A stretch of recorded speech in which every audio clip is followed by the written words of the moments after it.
Sa wakas nga, pagkatapos ng makapigil hininga naming biyahe papunta dito sa lugar na ito, ay narating din namin itong lugar ng Keshit Cave.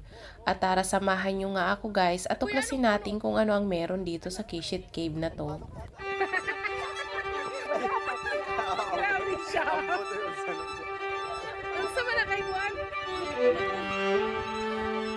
Ayun o, yung Miss Mary. Ayan yung ano. Ito yung mga pinakakapon.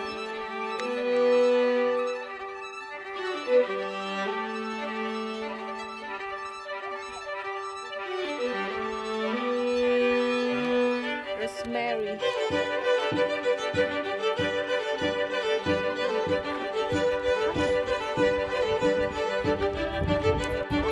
And then, papunta na tayo ng cave. Pasaway ka. Oh, Karina. Look at here. Namundong pa tayo para di ko lang umihi. Kanya-kanya. Kanya-kanya. So, ayan nga, guys. Walang CR doon. Ayan. Tinidyoan talaga. Maganda yung may payo. Oo. Pinagdala ng payo. May pantabo. Ito naman ako. Hala, may ahas dyan. Baka tuklawin yung keys.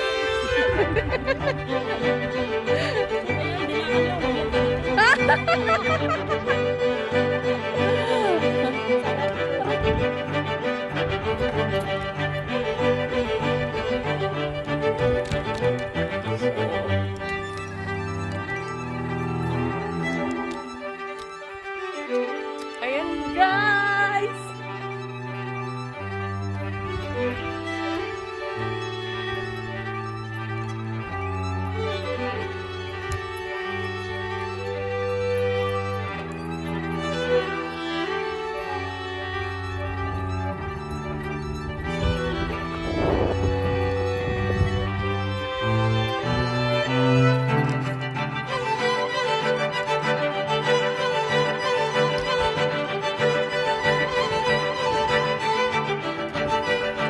Oh!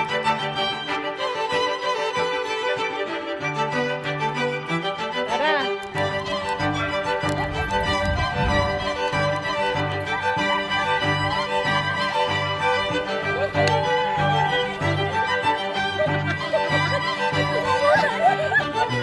Ayun! Ang galing, di ba? Hindi na kailangan magbigay ng drone. Okay na to.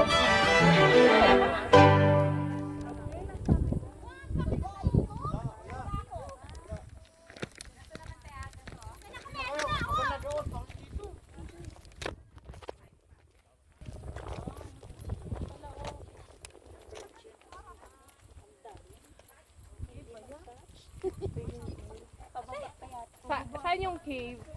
Ayun yung Keshit Cave. Ayun o, Keshit Cave. Maganda doon. Maganda doon. Pinakamaganda doon. Maubos yung oras nyo dito. Diretso na kayo doon. Maubos yung oras nyo dito. Maganda doon. Pinakamaganda doon. Sayang lang oras. Pagdating nyo doon, wala. Babalik na kami. Naku po. Sayang lang yung oras dito.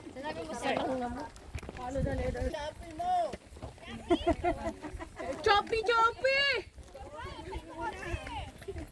Picture mo. Picture kita dyan. Ewan ko, andun na rin. Tingin dito! Woohoo! Ay, yung pangsungkit mo.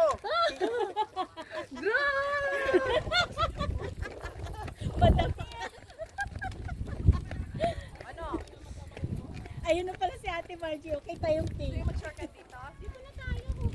At ayon nga sa pagkakalap natin ng impormasyon tungkol dito sa Keshit Cave na to, ay ang Keshit Cave pala ay isang labi ng isang malaking kuweba na ang bubong nito ay gumuho at ito nga yung may iniwan na natatanging arko na nakikita natin ngayon. At ang lugar na nakapaligid sa Keshit Cave ay pinaninirahan na pala ito nasa loob ng libu-libong taon. Ang Til Adamit ay matatagpuan sa itaas ng kuweba at itinayo noong Early Bronze Age. Natuklasan din ng mga archaeological survey na may mga pottery at iba pang artifacts mula sa Iron Age, 1200 at 1000 BC, at ang Persian period noong 6th hanggang 4th century BC. Ang Kishit Cave ay isang natural na arko pala na nabuo sa pamamagitan ng pagguho at pagbagsak ng isang mas malalaking karst cave. At sa paglipas nga ng milenya, nabuo ang limestone formation, tubig at pagguho ng kakaibang archway na nanatili ngayon. Ang kuweba ay matatagpuan ito sa Taytay sa tabi ng hilagang pampang ng Bitsit Stream. Malapit ito sa Adamit Park. Ang Kishit Cave ay nakilala rin pala bilang isang art cave at isang natural na arko sa rehiyon ng Western Galilee, Israel. Ito ay ang labi ng isang malaking gumuhong karst cave na may natatanging hugis na arko na nabuo ng mga prosesong geological at paglipas ng panahon. Bagamat ang kuweba ay wala pala itong makabuluhang archaeological finds, ang mga nakapalibot na lugar pala dito ay particular na ang Tooth Creek area at nagbunga ito ng mga labi mula sa una at ikalawang templo. Kabilang na pala dito ang isang administrative center at isang Jewish village. Ang mga lokal at alamat ay nadaragdagan na din lang ng isang makasaysayang dimension na nagmumungkahi na ang kuweba pala na ito ay dating taguan ng mga bandido at inilibing noong ito ay gumuho. Hinubog ang mga prosesong ito sa historical at tanawin sa paglipas ng panahon. At ito nga ngayon guys ay naging isang tourist spot na rin dito sa part ng Western Galilee, Israel.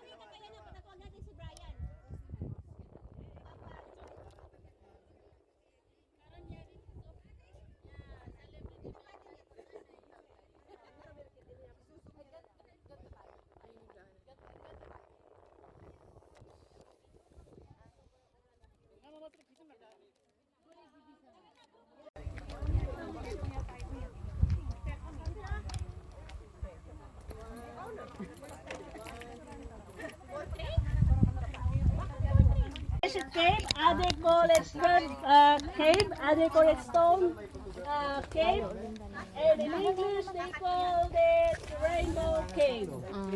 So this is part of the Western Galilee and next to the border of Lebanon. Okay. In the birth. The famous sports here is rappelling. What do you mean when we say rappelling? They will put a rope in there and they will drop below. No, it's not jump, it's rappelling. They will not jump, they will just go like this. Yeah, something like that. So this is one of the famous places. This is one of the natural wonders of Israel. It's not man-made, it's not man-made, like the nature. Okay, understand? Yes. Oh! 1, 2, 3, 4, 5, hanggang Huwag mo siyang balik, di babae na. Okay, parang hindi pa saan niya. Parang yun lang. Ah, sorry.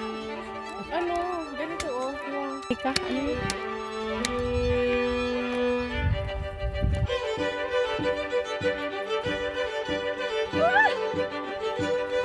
Exercise sa mga tiguang.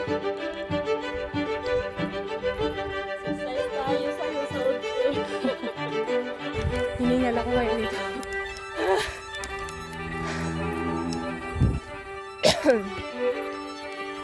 Sa ilalim na ako ng anong kapunuan. Dumaan. Shortcut. Oh.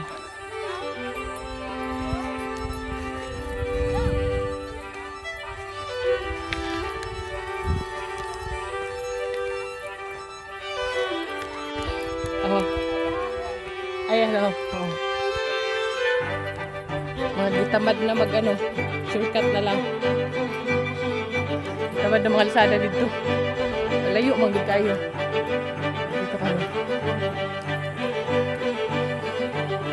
Siyempre. O bakit sa... Ano sayang ang kain ng kambing? Kabilang ko nila, oh, parang kape. Tumingin ng kape.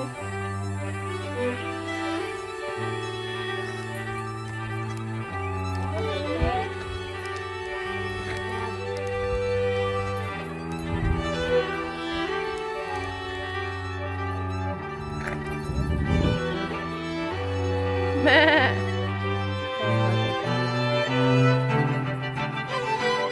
Nanunungay ito? Ang dami nila, oh.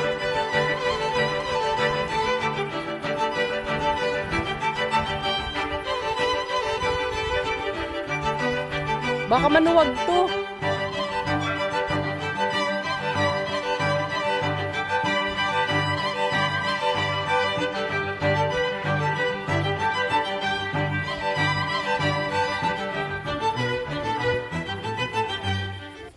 That's my video for today. Thank you for watching, guys. Dami.